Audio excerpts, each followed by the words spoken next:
ఈరోజు మనం యాకోబు తన సొంత దేశమైన కనానుకు ఎలా తిరిగి వచ్చాడో క్లుప్తంగా చూద్దాం.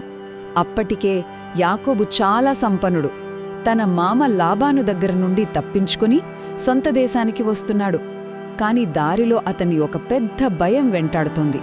అదేంటంటే తను మోసం చేసిన తన అన్న ఏషావు ఏకంగా 400 మందితో అతన్ని కలవడానికి వస్తున్నాడు. మరి ఏం జరిగిందంటే మొదటగా యాకోబు భయపడ్డా. చాలా తెలివిగా ఒక ప్లాన్ వేశాడు. ఏషావు కోపాన్ని తగ్గించడానికి తన దగ్గరున్న పశువుల మందల్ని బహుమతులుగా ముందు పంపాడు. తన వాళ్లని 2 గుంపులుగా విడగొట్టాడు.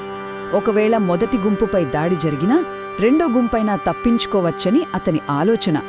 అంటే ఇక్కడ అతని భయం, అదే సమయంలో అతని తెలివి కూడా మనకు కనిపిస్తాయి. రెండవది, యాకోబు జీవితాన్ని మార్చేసిన ఒక ముఖ్యమైన సంఘటన.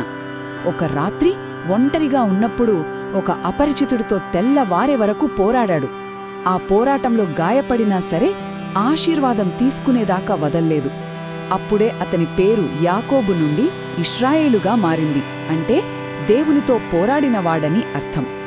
ఇది కేవలం పేరు మార్పు కాదు, అతని స్వభావంలో వచ్చిన ఒక పెద్ద మార్పుకి గుర్తు. ఇక చివరిగా అసలు ఊహించని పునఃకలయిక.